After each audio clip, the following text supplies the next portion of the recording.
Një goditje e papritur dhe tepër e rëndë ka ardhur për presidentin serb Aleksandar Vučić, i cili kishte bërë gjithçka për të realizuar një projekt luksoz të lidhur me biznesin e familjes së presidentit amerikan Donald Trump. Megjithatë, pas një periudhe të gjatë përpjekjesh, ka rezultuar në dështim, pasi ndihmoi në ndryshimin e ligjeve për t'i hapur rrugën ndërtimit të një hoteli Trump në Beograd. Vučić tani përballet me një humbje të madhe pasi dhëndri Trump, Jared Kushner, e tërhoqi projektin për shkak të protestave të mëdha dhe akuzave të rënda për korrupsion dhe shkelje të ligjit ndaj funksionarëve të lartë serb. Por pas një investimi të mundshëm të miliarda dollarëve, kjo është një humbje e madhe për Vučićin edhe në imazhin e tij si mik i elitës amerikane, veçanërisht pas një kalvari ligjor që po mbërthen disa figura të larta të qeverisë serbe. Meqense projektet e rëndësishme duhet të bashkojnë, jo të ndajnë dhe nga respekti për popullin e Serbisë dhe qytetin e Beogradit, ne po të rreqim aplikimin ton dhe po të rriqemi në këtë kohë, tha zëdhënësi firmës private të investimeve të Kushnerit,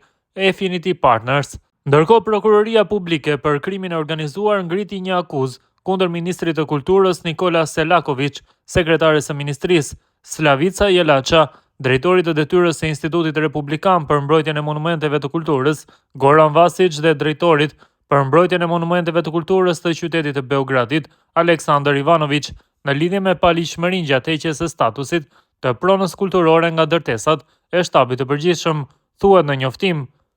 Të dyshuarit, siç thonë ata, akuzohen për kryerjen e 2 veprave penale të shpërdorimit të detyrës zyrtare, si edhe të falsifikimit të një dokumenti zyrtar nga neni 357, paragrafi 2 të Kodit Penal të Serbisë. Vetë presidenti serb Vučić nuk e ka fshehur zhgënjimin dhe mërzitjen e tij pas tërheqjes së Jared Kushner nga projekti i hotelit Trump në Beograd. Ai akuzoi për një fushat të qëllimshme kundër investitorëve dhe projekteve të mëdha, e cila sipas tij ka shkatëruar mundësinë për të sjellë një investim të madh në Serbi.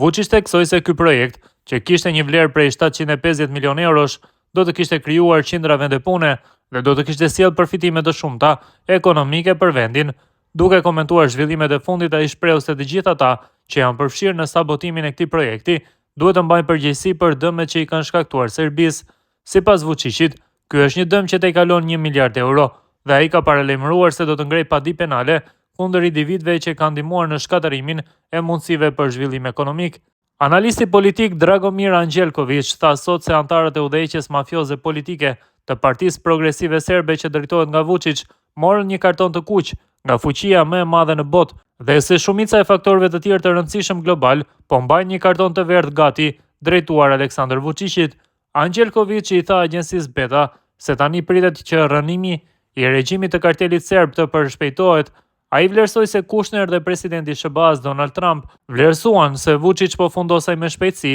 dhe se çdo marrëveshje me të është e dëmshme. Deputeti dhe kryetari i Partisë Qendra e Serbisë, Zdravko Ponoš, tha se projekti ishte shumë radioaktiv për shkak të dimensionit të korrupsionit. Nëse e shikoni politikisht, mendoj se familja e presidentit amerikan e largoi Vučićin prej tyre sikur ti ishte lebroz, tha Ponoš, ndërsa lideri i kryengritjes ekologjike dhe deputeti Aleksandar Jovanović tha se tërheqja është një lajm i mirë, por se nuk duhet të relaksohemi, sepse siç vlerëson ai, presidenti serb Aleksandar Vučić do të gjejë ndonjë grabitçar të ri për të ndërtuar zoti e di se çfarë atje.